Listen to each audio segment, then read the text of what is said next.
یو خبره کومه هغه چې ولا کلمه یو ټکی به هم نه وي وی نه یو خبره وي ولا نصف کلمه نیم ټکی د نه هم نه اورمه نیم ټکی یو ته شاګردان ووایي چې تا خو ډېره سختي وکړه تا به اورېدلی وی چې دی څه وایي هغه وایي دا بدعتیان دي او د دوی دا خبرې د انسان د زړه ورانوي د انسان په زړه کې اوس څه پته لګي موږ چې ته په یو بدعت کې اخته کړي ځکه چې بدعتي خو خپل بدعت داسې نه ثابتوي چې بس ساده خبره به وکړي خو به ښایسته کوي که نه هغه ښایسته کوي د هغې دپاره به دلایل لټوي د هغې دپاره به یو شی بل شی بیا به تا ته بیان کړي ها عالم به لا بیا هم څه نه څه فرق وکړي عالم به لا بیا هم څه نه څه فرق وکړي او چې تکړه عالم یا فرق کولی شي چې وایي د ده دا خبره غلطه او دا کمزوري خو عوام خو دا فرق نه شي کولی که نه ځکه دا خبره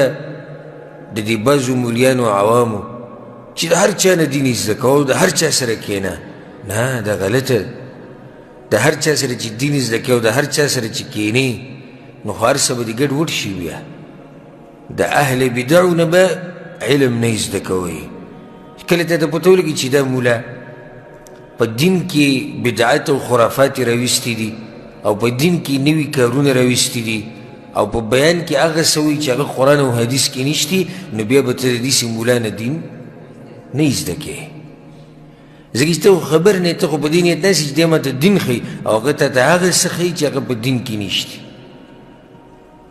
څه وجه ده دوه وجې دي یوه که چېرته ما ورته د بدعتي سړي نه علم زده کوو نو دی ځان ته په غرور کې شي چې زه هم څوک یمه نو په کار خو دا دی چې زموږ د کار د لاسه د بدعتي ته ځان سپک ښکاره شي الټه څه شوه زموږ د لاسه بدعتي ته ځان غټ ښکاره شو چې زه هم څوک یمه سره د بدعاتو د خرافاتو د هغه په درس کې ګڼه سره د بدعاتو د خرافاتو هغه ته خلک ناسې دین ته زده کوي خو هغه ځان ته په دغه کې شو چې زه هم څوک یمه دویم فساد پکې دا دی چې خلک پې هم دوکه کېږي لکه اوس یو بدعتي مولا دی په دین کې نوي نوي مسلې بیانوي ته هم د هغه درس ته ناست یې زه هم ناست یم پلانی هم ناست دی علانی هم ناست دی نو دا خلک ټول په دې دوکه شي چې یاره دا سړی که څه حق پرست دی نو نور خلک به هم دې درس له راځي خو که چېرته ما ورته د اهل بدعو مجلسونه پرېږدو او د هغوی درسونه پرېږدو نو نور خلک به له نه راځي ته پکې ناست زه ناست یم دې سره خو عادت ډېرېږي او چې څومره خلک ډېرېږي نو عوام خو دې ته ګوري چې درس کې خلک ډېرو وی دا حق پرست مولا دی لکه څه دلیل دی چې دا حق پرست دی وی په درس کې څومره ډېر خلک ناست اهل بدعو د مجالسو نه به ځان لرې ساتئ د هغوی د درسونو نه د هغوی د بیانونو نه به ځان لرې ساتئ ګوره پیغمبر صلی الله علیه وسلم حدیث کې وایي ان من البیان لسحرا بعض بیانونه هغې چې جادوي جادو څه مطلب دی بعض بیانونه جادوي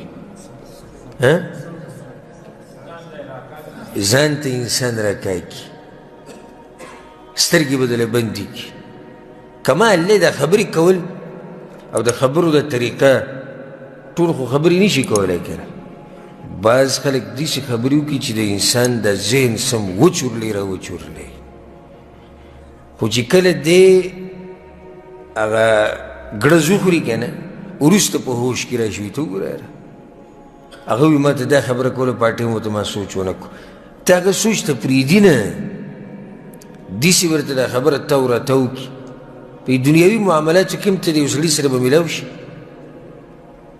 څه سامان څه شی به ترې اخلي نو هغه به دا خبرې دومره تو راته وکړي چې تا به بلکل مطمئن کړي ته دا سامان واخلې کور ته لاړ شي هغه دیسي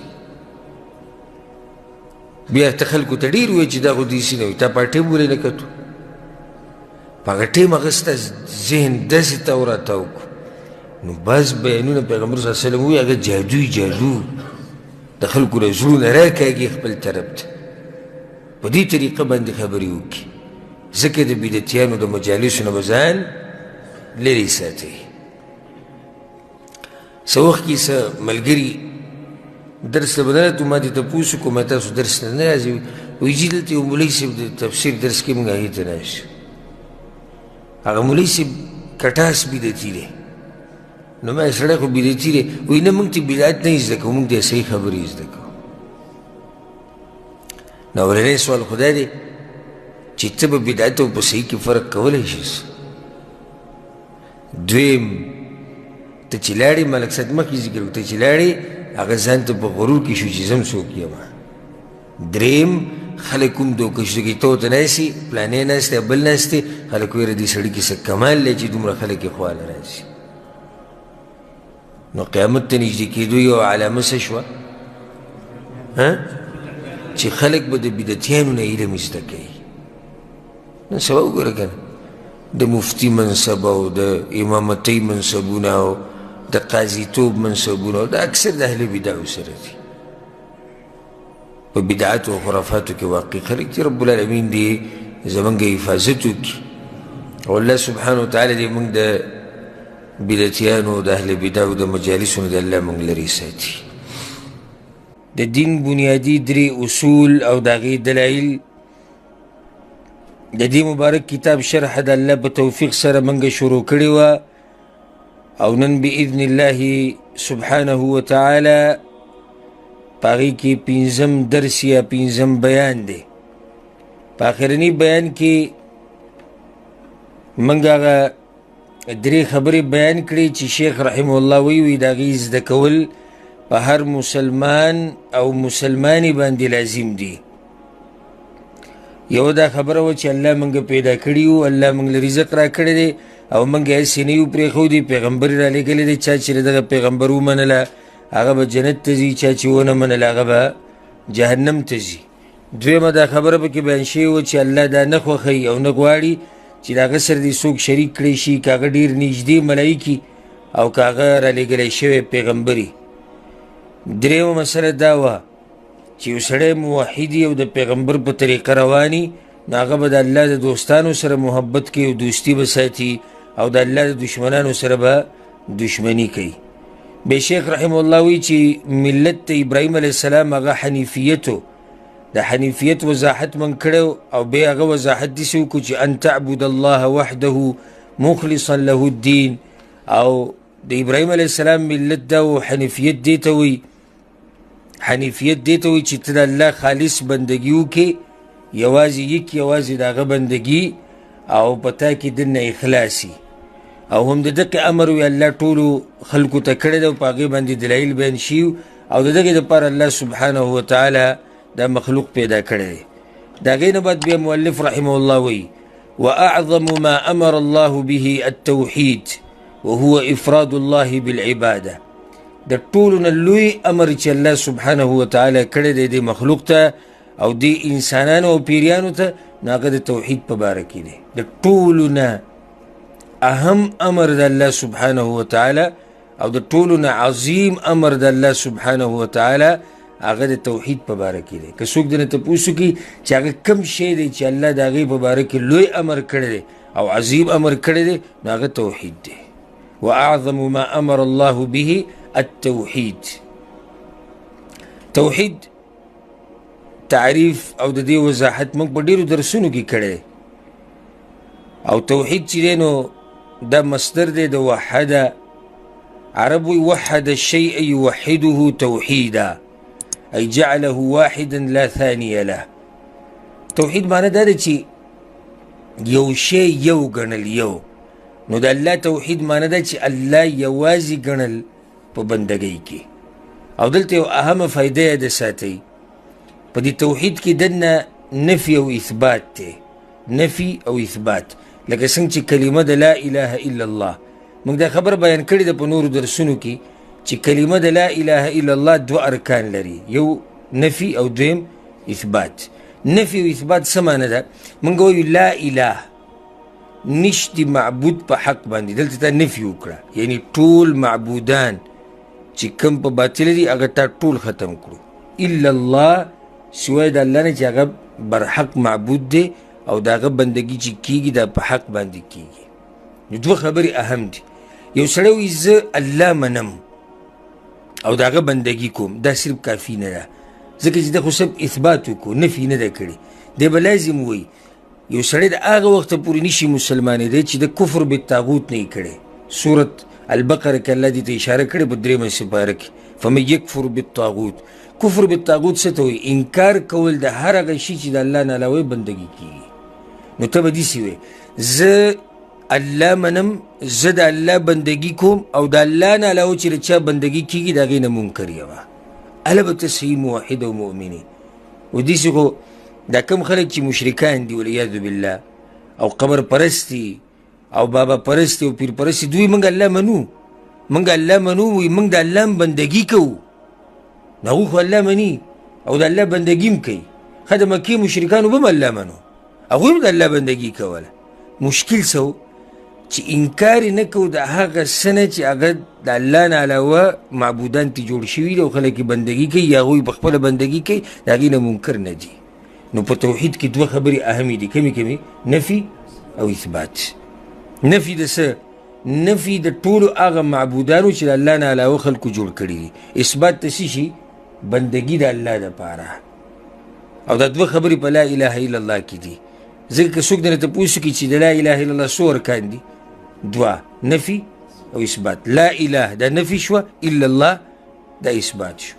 بیا د توحید درې قسمه دي معروف.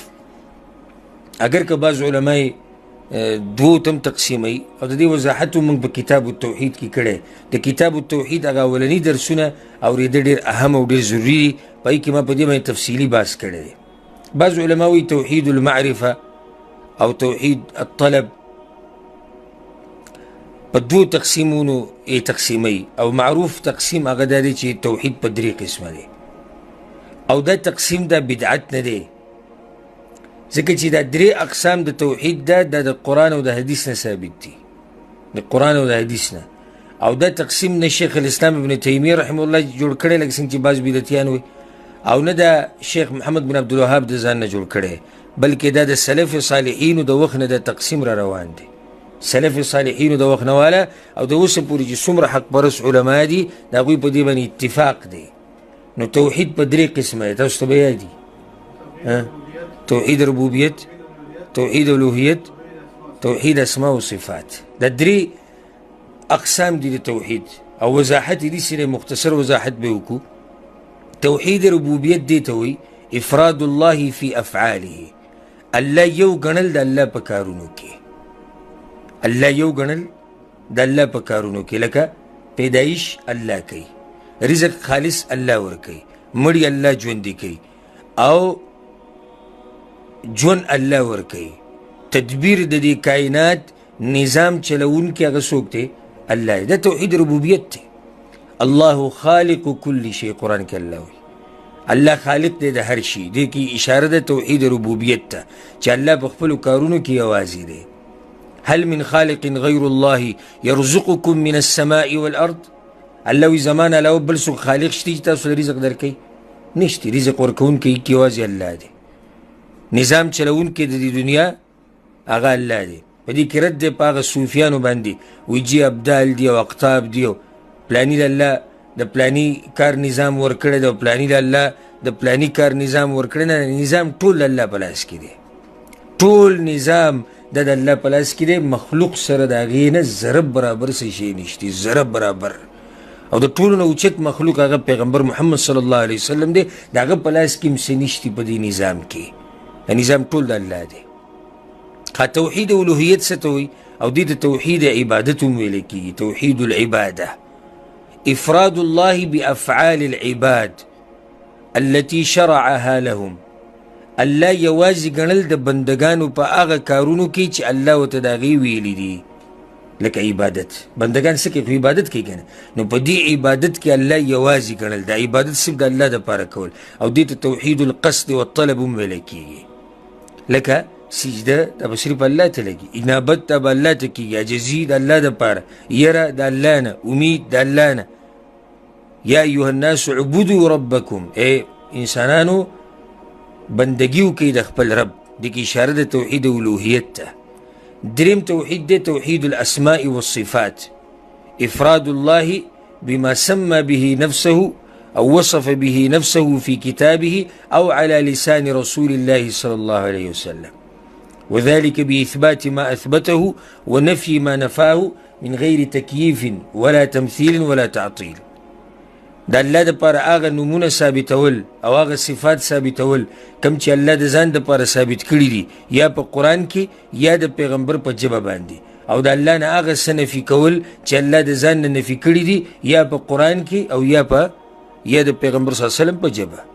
لکه الله سوی لیس کمثله شی، د الله په شان څه شی نشتی. لم یلد ولم یولد، نه الله نه څوک پیدا دی نه الله د چا نه پیدا دی. لا تأخذه سنة ولا نوم، الله باندې خوب نه راځي، ستړیوالی په الله باندې نه راځي. نو نفي کې به د الله نه هغه څه چې د ځان نه نفي کړي دي یا د پیغمبر نفي کړي دي، او ثابتې به د الله دپاره هغه څه چې د ځان دپاره ثابت کړي یا پیغمبر ثابت کړي دي. دې ته وایي توحید. کم توحید دی دا؟ توحید الاسماء والصفات، دا هم توحید دی، او دې باره کې وضاحت موږ په ډېرو ځایونو کې کړی دی. نن سبا چې بعض دا بدعتیان خصوصا چې داسې اخواني سوچي نو هغوی وایي څلورم قسم توحید چې دی توحید حاکمیت دی. توحید حاکمیت څه ته وایي؟ چې حکم به صرف د الله چلیږي. نو هغوی دې له ډېر زور ورکوي توحید حاکمیت، او جي خلک نن سبا توحید حاکمیت نه مني او دا ټول کافران دي او دا ټول مرتد دي. نو د هغوی دا څلورم قسم راویسته په دې کې دا د اهل بدعو کار دی. وجه دا ده چې توحید حاکمیت په دې تقسیم کې دننه راغی که نه. توحید ربوبیت کې دننه دا رالو چې الله حاکم دی، او په توحید الوهیت کې دننه دا رالو چې د الله حکم به منې، دا بندګي ده د الله، یک یوازې د هغه احکام به منې، د هغه حکم به نافظې. نو توحید حاکمیت جدا څلورم قسم ذکر کول دې ته د دې څه ضرورت نشتی، بلکې توحید ربوبیت الوهیت اسماء و صفات په دې کې دننه ټولې خبرې رالي که نو بیا څه ضرورت دی چې ته څلورم قسم ذکر کې. شیخ رحمه الله وی د ټولو نه غټ امر چې الله کړی دی نو هغه په توحید باندې کړی دی، وهو افراد الله بالعباده، الله یوازې ګڼل په بندګۍ کې. اوس یو سړی دلته یو رد هم کولی شي په موږ باندې چې شیخ رحمه الله چې را کوم تعریف وکړو د توحید ده، نو دا خو توحید الوهیت صرف ذکر کو، الله په بندګۍ کې یوازې ګڼل دا خو صرف توحید الوهیت دی. نو توحید ربوبیت چرته لاړ او توحید اسماء و صفات چرته لاړ؟ نو جواب دا دی شیخ رحمه الله هغه توحید ذکر کو چې په هغې کې غالبا خلک ګمراه دي، هغې ته اشاره وکړه. یعنې د مکې مشرکان هم دا منله چې موږ چا پیدا کړي وو؟ الله پیدا کړي، زموږ خالق الله دی، زموږ رازق الله دی، نظام هغه چلی، مرګ هغه راولي، ژوند هغه ورکوي. مشکل د هغو دا چې په بندګۍ کې د الله سره شریکان جوړ کړي وو. نو ځکه شیخ هغه توحید ته اشاره وکړه چې هغه د ټولو نه اهم دی او د ټولو نه غټه جګړه هم په دقیق کې روانه ده. اوس نن سبا ته یو قبر پرست خواله ورشي او ته ورته چې قبرونو ته سجدې لګول دا شرک دی، نو تا سره جګړه کوي. ها خدا مني چې الله خالق دی، الله رازق دی، په دې ټولو خبرو باندې هغه اقرار دی. جګړه ورسره په دې کې روانه ده چې کوم رب چې ته خالق ګڼې، ته رازق ګڼې، ته رب ګڼې، د هغه رب بندګي بیا یوازې ولې نه کوي؟ جګړه په دې کې روانه ده. نو ځکه شیخ رحمه الله دغه توحید ته اشاره وکړه چې په هغې کې د ټولو نه غټه جګړه روانه ده.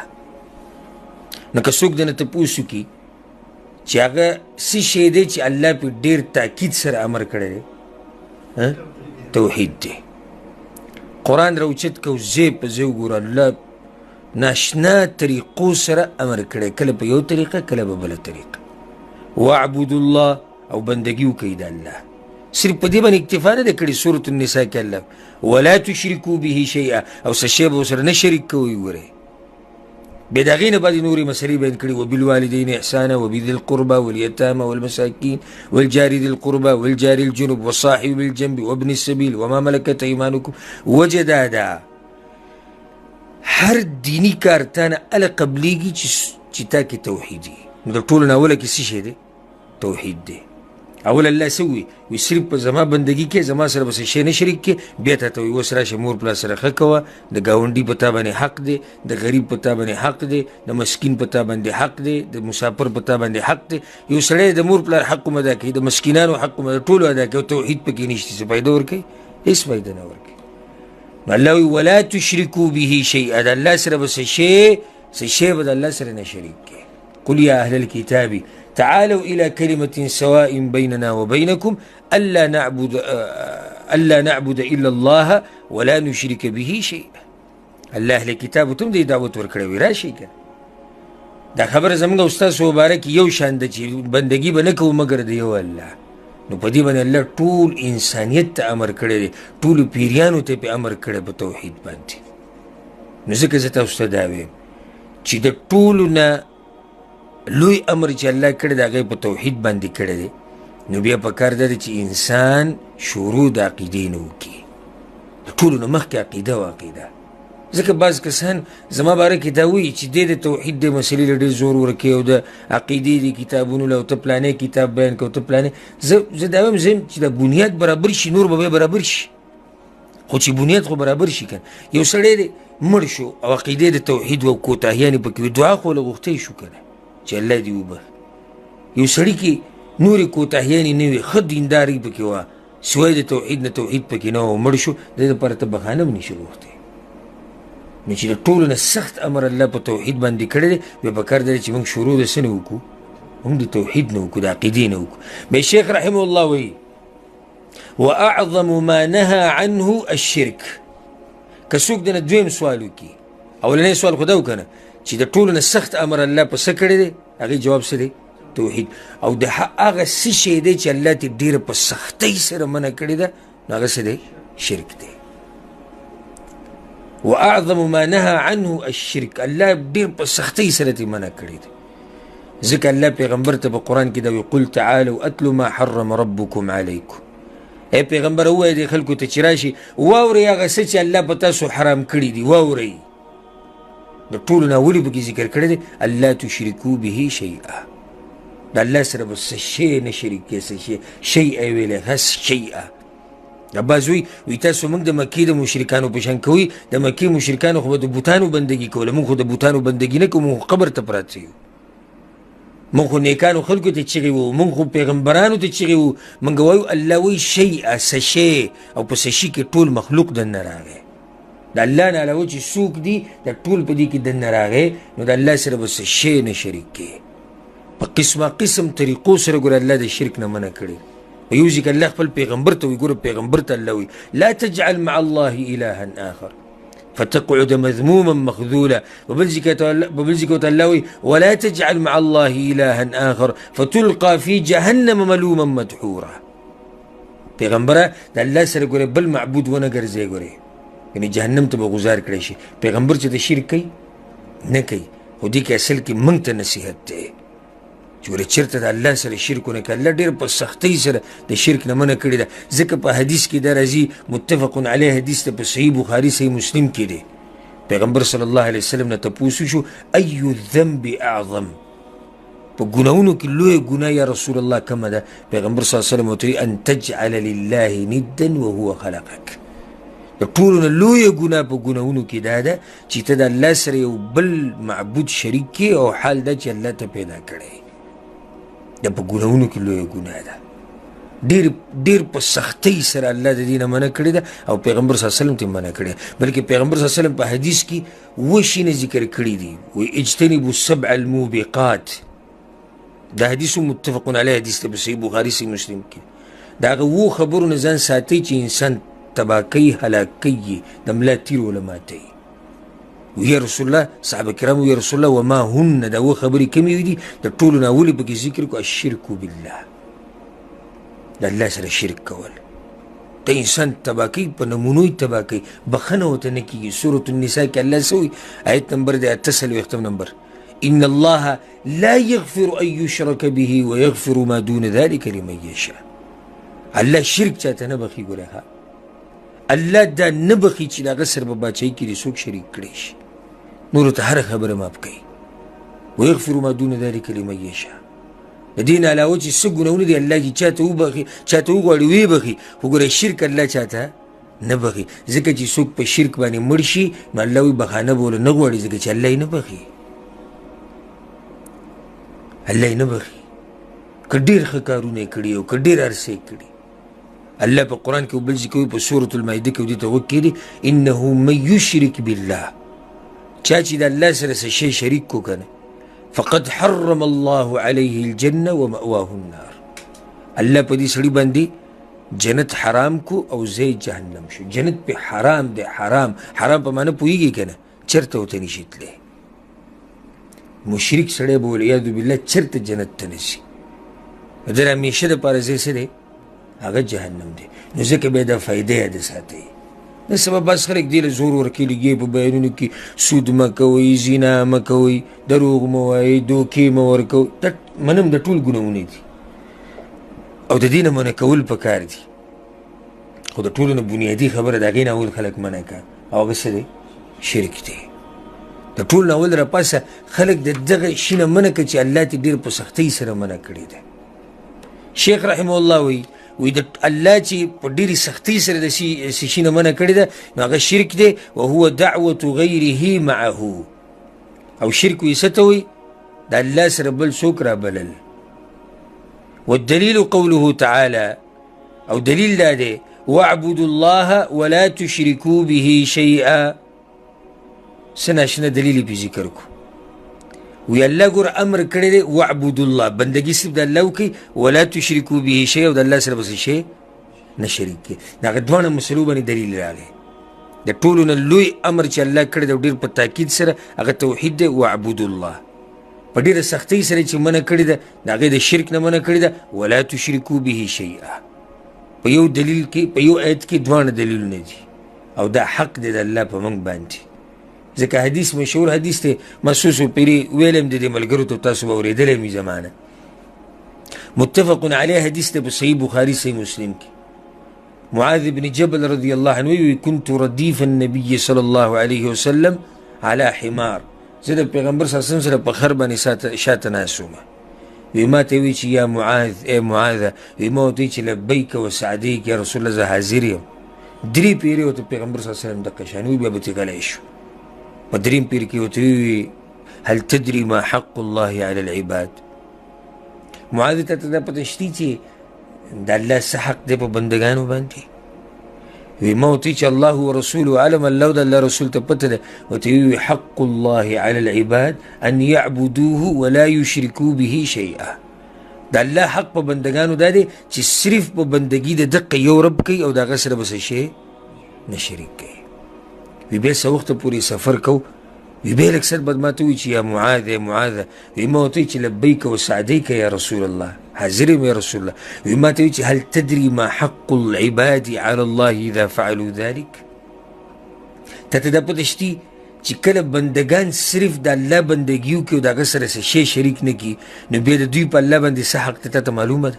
وی ما ورته وی چې نه وی د الله د دوی بیا په الله باندې دا حق ته چې الله يعذبهم الله به چېرته دې سړي له عذاب نه ورکوي. څومره د خوشحالۍ حدیث دی څومره د خوشحالۍ حدیث دی چې کله ته د الله سره څه شی شریک نه کړي او خالص د الله بندګي وکړي او د الله دا حق په صحیح طریقې سره ادا کړي رب العالمین به تعالی عذاب نه درکوي. رب العالمین به تعالی په جنت کې ځای درکوي. د هغې نه بعد بیا شیخ رحمه الله وی فاذا قیل لك که تا ته وویلی شي ما الاصول الثلاثة التي يجب على الانسان معرفتها.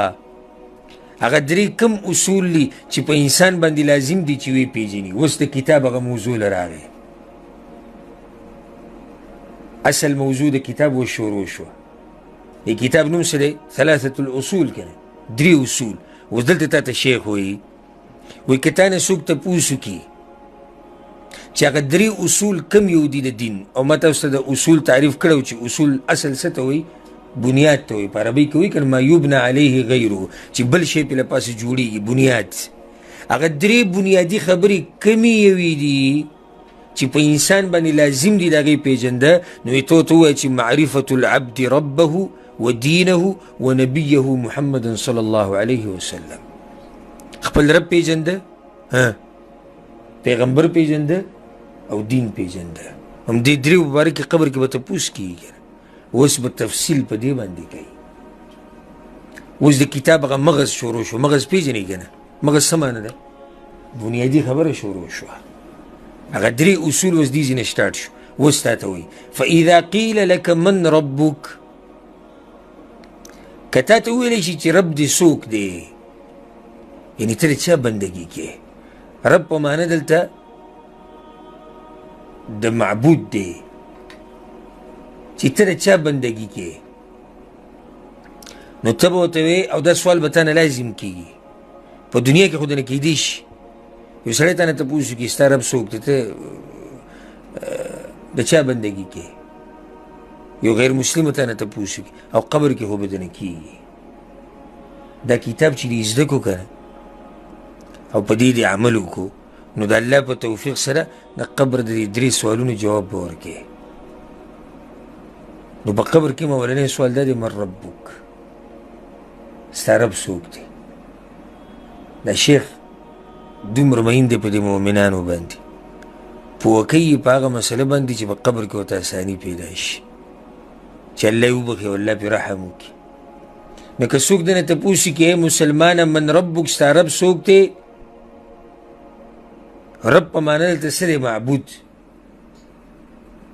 ځکه چې رب خالق دی رازق دی نو چې خالق دی او رازق دی او د دنیا نظام چلی نو بیا خو هغه حقدار دی د بندګۍ که نه نو بیا دلته معنی دا شوه چې ته بندګي د چا کې نو ته ورته وایې ربي الله الذي رباني وربى جميع العالمين بنعمه وی ته به له دا جواب ورکړي چې زما رب څوک دی الله دی چې تربیت یې کړی دی زما او تربیت یې د ټول عالم کړی دی په خپلو نعمتونو سره ټولو له خپل نعمتونه ورکړي دي سبحان الله څه ناشنا جواب دی که څوک درته تپوس وکړي چې رب دې څوک دی رب په ډېرو معنو سره راځي ګورې رب په معنی د خالق هم راځي رب په معنی د مالک هم راځي رب په معنی د تصرف کوونکي هم راځي او د ټولې خبرې په دې کې دننه دي الله خالق هم دی مالک هم دی تصرف کوونکی هم دی او رب کې معنی د نه پرته تربیت الله تربیت کړی دی ټولو مخلوقاتو که نه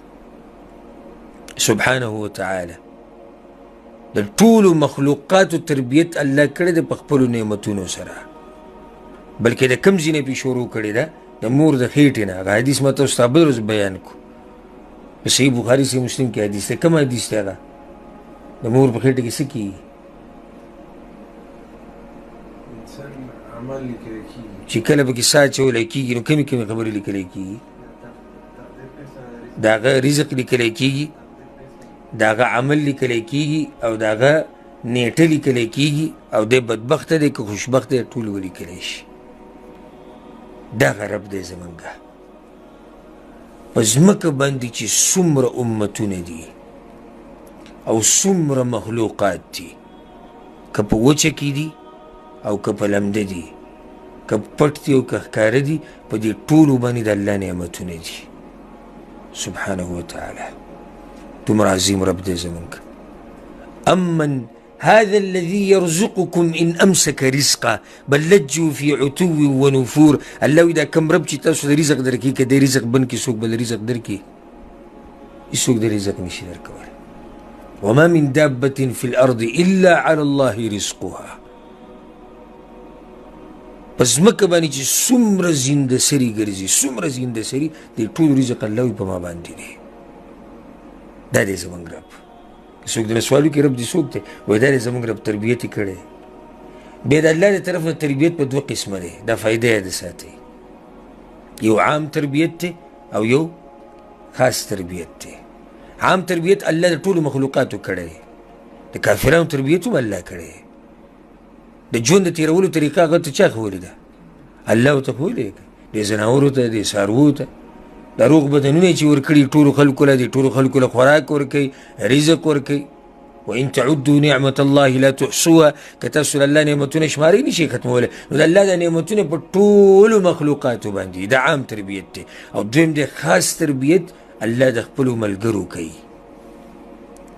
چې هغوی له توفیق ورکړي د ایمان طرف ته هغوی له توفیق ورکړي د دیندارۍ طرف ته دغه خاص تربیت دی چې الله یې د خاصو بندګانو کوي نو تربیت په څو قسمه دی په 2 یو عام دی او دویم څه دی خاص دی عام خو الله د ټولو مخلوقاتو تربیت کړی رب دی که نه رب کې معنی تربیت پرته ده که نه سبح اسم ربك الأعلى الذي خلق فسوى والذي قدر فهدى الله دا مخلوق پیدا کړی دی نو بیا ټولو ته لار ښوولې د ژوند د تېرولو ټولو ته لار ښوولې ده الله د ژوند د تېرولو.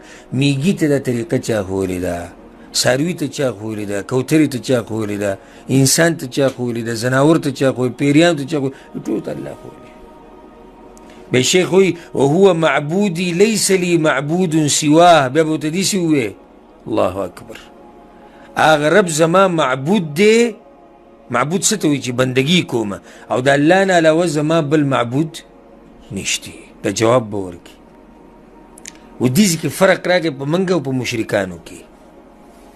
د مکې مشرکانو به مو وي زموږ رب څوک دی؟ الله دی. خو دا ټکی به ورسره نه وي چې بیا دغه رب صرف زما معبود دی او بل نشتی. نه، د هغوی خو نور معبودان هم وو که نه. او زما او ستا او ای موحده د خوشحالۍ خبره زموږ په جواب کې بیا د اضافت واوره. الله زموږ رب دی، خو همدغه رب زموږ معبود دی. ګوره بل معبود هم نشتی. ګوره نه ګټه ده، نه ونه ده، نه پیر دی نه مرید دی، نه د پیغمبر بندگی کوو، نه د ملائکو بندگی کوو. د هیچا بندگی نه کوو سوای د الله سبحانه وتعالی. دغه چې موږ ورته رب ووایو، خو رب بیا حقدار دی د دې که نه. رب کې معنی څه پرته ده؟ ما ووایي مالک دی، باچا دی، تصرف کوونکی دی، نظام چلوونکی دی، تربیت یې کړی. نو چې دا دومره اوچت صفات پکې دي، نو بیا د بندګۍ حقدار نه دی؟ بندګۍ حقدار دی که نه. د مکې مشرکانو دا نه منله. دا یې منله چې الله رب دی، خو دا یې نه منله چې دغه رب دی یوازې معبود شي. نه، دا یې نه منله. ځکه الله څه وایي په سورة صاد کې؟ وایي دوی به دا وي اجعل الآلهة إلها واحده ان هذا لشیء عجاب. خخا اوس به لکه موږ دا ټول معبودان پرېږدو، دا بوتان به پرېږدو او د یو الله بندګي به کوو. ان هذا لشیء عجاب. دا خبره څه ده؟ دا خو ډېره ناشنا خبره ده. والدليل قوله تعالى، او په دې باندې دلیل څه دی؟ الحمد لله رب العالمین. ټول د کمال صفات د الله دپاره دي چې څه دی؟ رب د عالم دی. عالمین څه ته وایي؟ عالم رب دی. دا وایي دا پې دلیل دی. نو دغه رب بیا زمونږ رب هم دی که نه، چې ټول عالم رب دی خو زمونږ رب دی که نه. نو چې تا نه تپوس وشي چې ستا رب څوک دی؟ زما رب الله دی چې تربیت یې کړی دی زما او د ټولو مخلوقاتو په خپلو نعمتونو سره، او هم دغه رب زما معبود دی او د هغه نه علاوه زما بل معبود نشتی. او دلیل پې دا دی الحمدلله رب العالمین چې الله معبود دی د ټول عالم، او الله رب دی د ټول عالم. د عالم به ټول بندګي کوي د الله. ځکه به شیخ څه وایي؟ وکل من سوى الله عالم. او د الله نه علاوه چې څه دي دا ټول په دې عالم کې دننه رالو که نه. ټول په څه کې دننه رالو؟ په هغه عالم کې دننه رالو که نه. اول ته یې ووایي الحمدلله رب العالمین، رب دی د ټول عالم. او د الله نه علاوه چې څه دي هغه ټول عالم دي. وانا واحد من ذلك العالم، او زم په هغه عالم کې یو کس یم. اول ته یې ووایي چې رب د عالمینو دی، رب د عالم دی، خو زه به کوم دننه رالم که نه. نو زما رب هم څوک شو؟ الله شو. که بیا درته څوک دا ووایي فاذا قیل لك، که تا ته بیا دا وویلی شي بما عرفت ربک، تا د خپل رب څنګه پیژندلی دی؟ تا څنګه الله پیژندلی؟ دا هم ډېر اهم سوال دی. یو کس ته اولنی سوال دا وکړو وایي ستا رب څوک دی؟ ته جواب وکړو. اوس تا ته دا وایي تا د خپل رب پیژندلی څنګه دی؟ نو جواب به دا ورکړي فقل بآیاته ومخلوقاته. الله مې پیژندلی دی، د هغه د قدرت د نښو د لاسه، او د هغه د مخلوقاتو ته مې کتلي دي، نو خپل رب مې پیژندلی. د الله آیاتو ته مې کتلي دي او د الله مخلوقاتو ته. آیات نښو ته وایي که نه. آیات دا جمع د آیه ده، او په لغت کې دې معنی ده العلامه او الاماره، نښه. الله مې په نښو پیژندلی دی. نو بیا دا فایده د ساتي آیات په دوه قسمه دي. آیاتونه په دوه قسمه دي. یو ته ویل کېږي آیات شرعیه، شرعي آیتونه، او د هغې نه قرآن ډک دی. قرآن کې چې کوم آیتونه په دې سره موږ خپل رب پیژندلی دی که نه، په شرعي آیتونو سره. الله په قرآن کې څه وایي؟ ذلکم الله ربکم خالق کل شی. دغه رب دی، دغه الله ستاسو رب دی او پیدا کړی دی هر شی. په دې سره موږ الله وپېژندو. وما بكم من نعمة فمن الله. فتاسو چې کوم نعمت دی د چا طرف نه دی؟ د الله طرف نه. موږ خپل رب وپېژندو. افحسبتم انما خلقناكم عبثا وانكم الینا لا ترجعون. الله ویلي ما تاسو پالتو پیدا کړي، تاسو ما ته راواپس کیږي، موږ خپل رب وپېژنو چې موږ به ورته واپس کیږو. هو الذي خلقكم من طين، هغه الله تاسو پیدا کړي د خټې نه، موږ ته پته ولګي چې الله موږ پیدا کړي. نو دې ته ویل کېږي آیات شرعیه. موږ په دې آیتونو سره الله پېژندلی دی. او دویم دي آیات کونیه، د کائناتو کې سوچ کول الله به وپېژني. دا ټولې د الله نښې دي که نه. د عالم ته ګوره که بره که کته، که هر طرف ته ګورې نو د الله د قدرت نښې به تا ته راښکاره کېږي په هر ځي کې. ځکه الله سوی په قرآن کې په سورة یونس کې قل انظروا ماذا في السماوات والارض، وګورئ د ځمکه او اسمانونو کې څه دي. سورة الاعراف کې سوی اولم ينظروا في ملكوت السماوات والارض وما خلق الله من شيء. ای دوی نه ګوري او سوچ نه کوي په باچایي د اسمانونو او ځمکه کې. ولې الله موږ ته وایي سوچ پکې وکړئ؟ ځکه چې کله ته سوچ وکړې په دې باچایي کې، د الله په دې باچایي کې، نو څوک به وپېژني؟ الله به وپېژني. د ښایسته نظام ته وګوره، د دنیا د ناشنا ناشنا مخلوقاتو ته وګوره، او بیا د هغې د ناشنا د طریقه د پیدایش دې ته وګوره. هر څه نه به الله وپېژني که. ځکه د یو بانډچي نه چا تپوس وکړو، وی بما عرفت ربک، تا خپل رب څنګه پېژندلی دی؟ هغه ورته وي ډېره ناشنا خبره وکړه، وی البعره تدل علی البعیر. په کوم ځای کې چې پچې پرتې او سوټه پرته وي، نو پته لګي چې په دې ځای باندې څه تېر شوی دی؟ څاروی تېر شوی دی. لکه اوس پچې پرتې دي، نو دا نښه شوه چې په دې طرف باندې بیزه تېره شوې ده، غوشان پراته دي. نو مطلب څه شو؟ میخه ترې غوا چېرته تېره شوې ده. وآثار الخطا تدل على المسیر.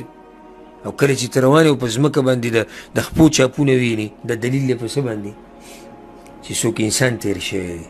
نو بیا وایي فسماء ذات ابراج وارض ذات فجاج کیف لا تدل على العلی الکبیر. نو دا اسمان دا چت دا ناشنا په یو بل د پاسه دی، بیا دا ځمکې چې د یو بل نه لاندې دي، ولې دا دلالت نه کوي چې یو لوی رب شته؟ هر شی لکه څومره ښکلې خبره وکړه، پچې پرتې دي خو بیزه تېره شوې ده که نه، غوشان پراته دي خو چې د څاروی تېر شوی دی که نه، د خپو چاپونه دي خو چې ته انسان تېر شوی دی که نه. نو چې دا دومره غټ مخلوق دی خو څوک شتي که نه چې پیدا کړی دی که نه. څومره ناشنا جواب ورکړو هغه بانډچي. نو موږ خپل رب څنګه پېژندلی دی؟ د هغه په دې نښو هم پېژندلی دی، په قرآن کې هم پېژندلی دی، د هغه د دې مخلوقاتو نه هم پېژندلی دی. ځکه ابو العتاهیه یو مشهور شاعر تیر شوی دی، هغه به دا خبره کوله فیا عجبا کیف یعصى الاله ام کیف یجحده الجاحد. تعجب دی چې د دې رب نافرماني څنګه کوي یو سړی، او څنګه یو سړی انکار کوي. ولله فی کل تحریکة وفی کل تسکین